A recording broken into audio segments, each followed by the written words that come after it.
Right, so it appears that right now my 5-month body transformation is kind of blowing up, as you can see, right, with over 600,000 views right now. And obviously with there's more attraction with at-home workouts.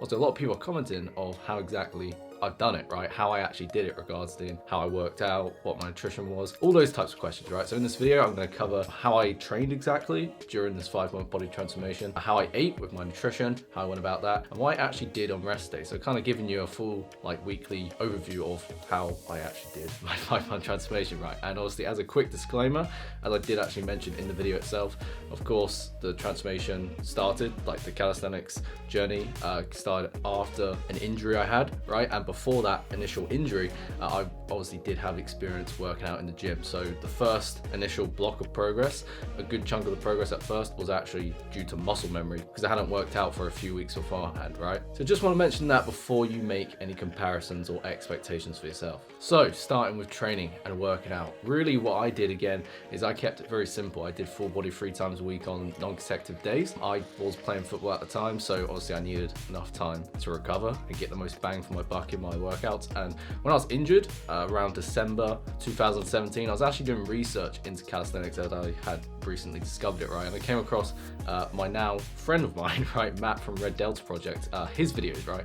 He spoke about with his training philosophy regarding chain training, right? Of basically instead of isolating certain muscles and that, it's actually working your body in movement patterns, right? He spoke about the push chain, the pull chain, the squat chain, the flexion chain, extension chain, and lateral chain. And with these concepts, he actually applied it to bodyweight exercise and bodyweight training, right? So I was like, this looks pretty simple and it looks pretty cool, so I'm gonna give it a try. So for the push chain, that was push-ups, the pull chain, it was pull-ups, the squat chain, it was unilateral squats, the flexion chain, it was hanging leg raises, the posterior chain, we did bridges, and the lateral chain, we did side planks. So basically, I used Matt's philosophy and methodology and kind of used his YouTube videos to then kind of tweak it to my personal preference, if that makes sense. So as I progress within each exercise, I get stronger, I then move on to the next bodyweight progression of that to make it harder so I can get stronger and build more muscle, right?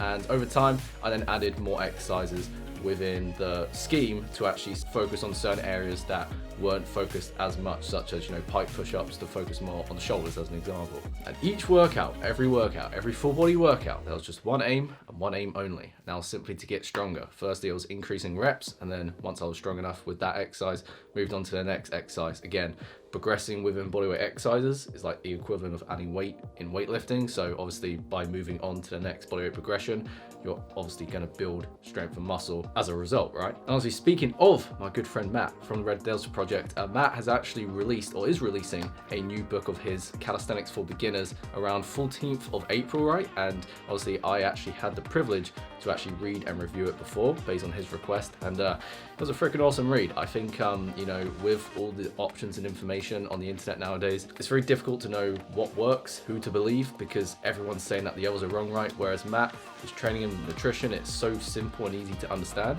especially someone who's new to fitness and the calisthenics journey. Simplicity and a structure that's easy to follow is really your key ingredient for actually reaching success and remaining consistent with your health and fitness as a whole. And in the book itself, Matt breaks it down absolutely superbly. And if you're watching this before April the 14th, you can actually pre-order Matt's book on Amazon right now, which I'll link in the first link in the description below. If you're watching it after the 14th, of course, you can actually order it right now, especially if you are a fan of Matt from the Red Delta Project on his YouTube channel, where his YouTube channel is actually much bigger than mine.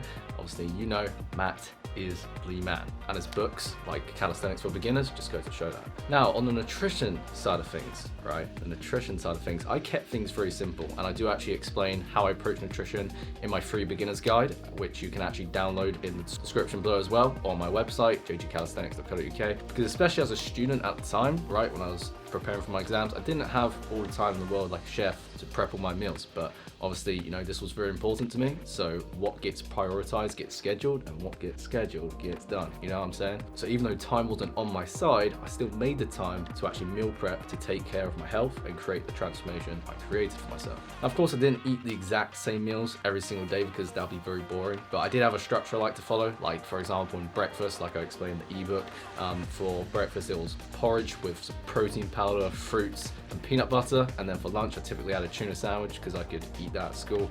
And then for dinner, usually it was like chicken, mixed vegetables, and rice. It was so simple like that. It was very easy to follow. Hence, I was able to remain consistent with it to see the progress I wanted. Now, in the past, following typical gym protocols, I did a lot of bulking and cutting in the past, and I'm gonna be honest, it drove me nuts.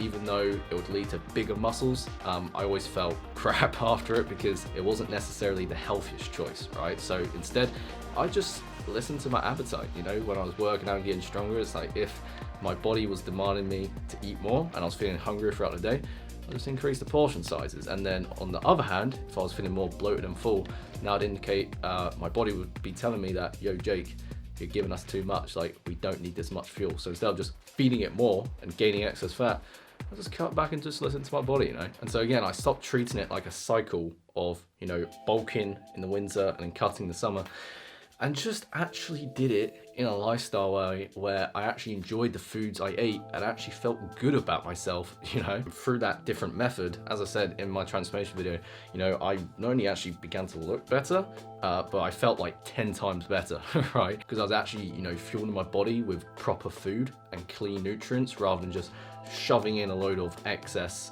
processed foods in order to, you know, get swole, you know. Because here's the thing, you know, just because you look good doesn't mean you actually feel good. You know, back when I would do bulking and cutting, I'd force myself to eat a load of processed foods to get enough calories to, you know, get bigger and such. Even though I would get bigger muscles and people would compliment me on it, it's like I really just felt like absolute garbage because my health wasn't so much of a priority. It was just a case of do whatever it takes to get in the proper calories to get bigger, right? And so really now it's like the opposite. Really health is my #1 priority, especially for my skin. My skin got a lot better from my acne, which of course was always a struggle when I didn't prioritize health that much.